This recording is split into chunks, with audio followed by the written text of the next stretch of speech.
নমস্কার। আশা করি সবাই খুব ভালো আছেন। রান্নাবাটির দ্য ফ্লেভার টেলে একটি নতুন রেসিপিতে আপনাদের স্বাগত।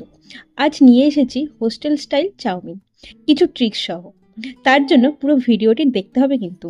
প্রথমে নিয়ে নিচ্ছি হাক্কা নুডলস, অল্প বাঁধাকপি, একটি পেঁয়াজ, ডিম, লঙ্কা। আর নিয়ে নিচ্ছি সোয়া সস, রেড এবং গ্রিন চিলি সস।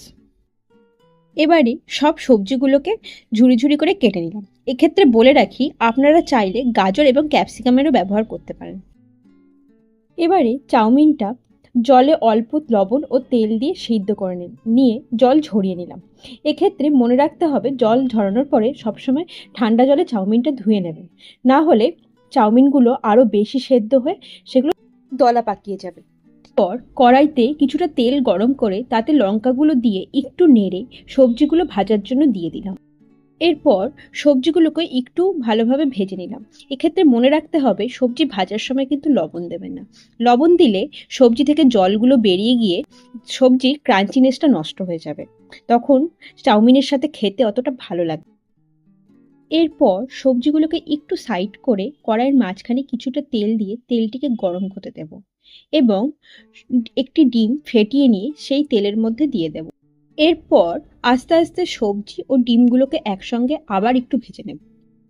এবারে সেদ্ধ করে রাখা চাউমিনটা দিয়ে আবার খানিকটা ভেজে নিয়ে এবারে একে একে এর মধ্যে একটু চাট মশলা আর মিট মশলা মিশিয়ে দিলাম।